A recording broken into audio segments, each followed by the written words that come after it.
Hi, welcome back to the channel. Today we're going to do that cover for my garlic and shallots. They're not getting the sunlight that they need at the moment anyway. There's not that there's a much sunlight, although today it's quite bright. But yeah, it's winter, so they need to get these shaded covers off of them. And we need to get covers more like this one. First job, obviously, is to take these ones off. They were mainly to keep the pigeons off, but obviously I am aware that leaf miner is a problem in alliums. And I can't really check on them either because too dark to see. It's under there as well. You can see the leaves in the bed now, but the garlic variety down the bottom here is called cork white, which is doing a lot better than the variety in this side of the bed, which is a lot slower in coming up, but it is making an appearance now, as you can see. It is starting to come up now, so that's good. And that's Provence white up there. Doesn't seem to be that much action with the shallots, although it is just starting to come now a little bit. You can see that one there, and that one, that end of the bed too. The first things to discuss is really what I'm going to use to make this protection. And these are Cloche hoops that I buy from First Tunnels. I buy them to fit my bed's width, which is 1.2 meters. They come in two halves and you slot them together like so across the beds. But they're not going to stand up on their own, so they're going to need a bit of help. And what I use for those are these road studs.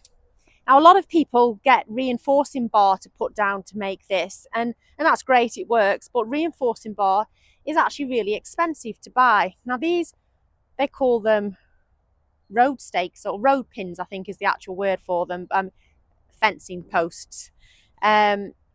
We buy these because these are only a couple of pounds each, and we just grind the head off them. So you end up with them instead of them. They do oxidise a bit. This one's been kept in the shed, so you can see it's not quite so rusty as those. And my plan is to drive these into the ground and then fix the hoops over the top of them to secure them. What could go wrong? Let's see. I've also got some enviromesh to make the cover with. Then these clips will fix the enviromesh to the sides of the beds like that. Then you're also going to need some cable ties. I'll show you what you need those for later, and a hammer, which I believe is on the fence down there, to hammer or drive the stakes into the ground. First things first, scissors to get the tape off of the First Tunnel stuff. They are very good at wrapping things together. The tape, it makes duct tape look weak and feeble.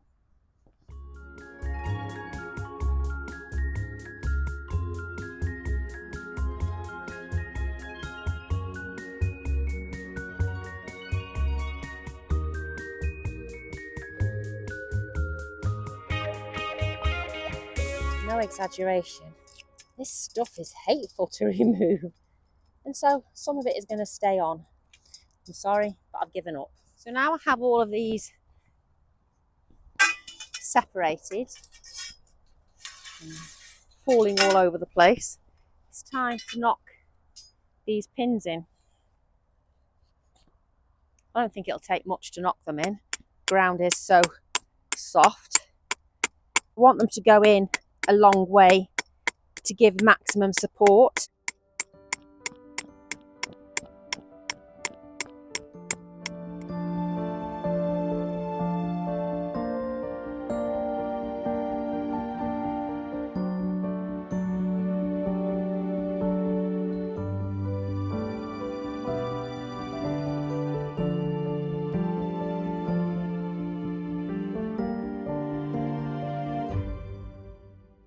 If I could give you one piece of advice, it would be to don't let your husband take back his really good lump type hammer and buy you this really cheap, lightweight, the lightest hammer on the planet he bought me. It's not really up to this job, not at all.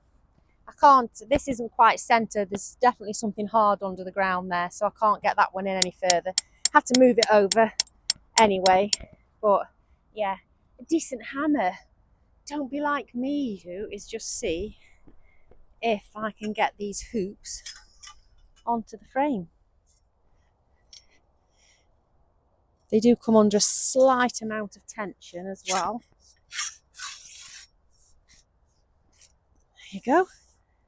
That's the first one in the process, whilst trying not to stand on the bed. Get that one on. Try and walk around here.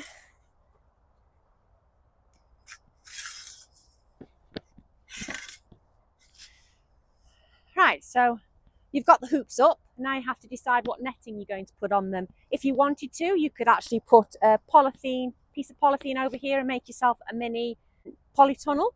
Or you can put just the butterfly netting over here if it's for brassicas. But because I'm worried about allium leaf miner, I'm going to put enviromesh over this bed. So I'll get that now. I have bought, what size did I buy? I seem to remember thinking that it was 3 meters by 5 meters to give me plenty to go over here. There's different qualities of enviromesh. This one's quite a stiff one. You can get finer ones, which is what I used on the carrot box. But in all honesty, I probably will change that at some point for this stuff because it's certainly more hard wearing.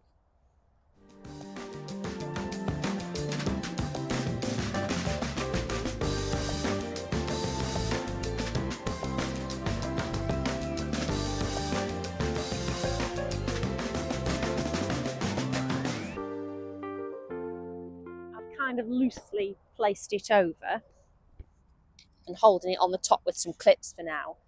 And the plan is to come down to the edges now, clip this on,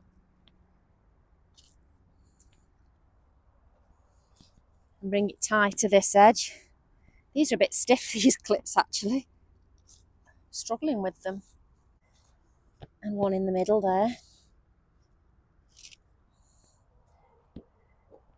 Just repeat that on the other side. Then when you've got your sides clipped on, you can get all of the stuff at the ends. A nice little ball.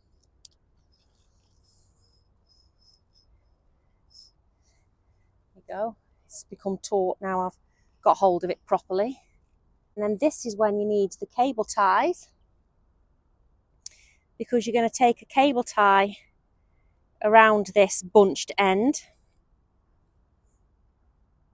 and you're going to fasten it. Now I do it quite loosely to start with, then you can pull all of the material through it to get it how you want it to sit. I always struggle. There's always a bit that I don't get tight when I make these. Made a few this year so far. And then when you're happy with it, tighten the cable tie and you can cut the excess off. This is fairly thick stuff and these scissors are probably useless. I should have also put a decent pair of gardening scissors on my Christmas wish list. Cut the excess off, and what I do is I just have a clip as close to there as possible, so usually one each side, just to hold the edges down at that point as well. And I'll go and do the same on the other side now.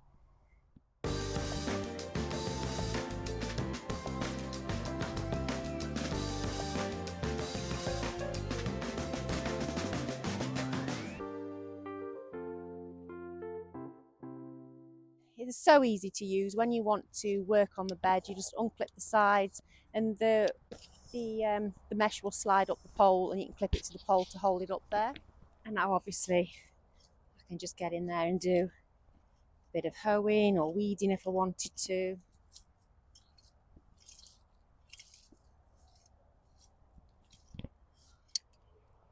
And then when you're finished, it's a simple case of just unclipping it again.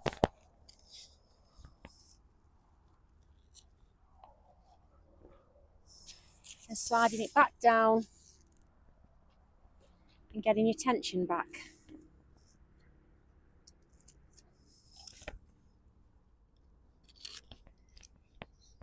Don't know why I've taken so long to get around to doing it, because they've needed this one. So yeah, I'm very lazy. But it's done now, isn't it?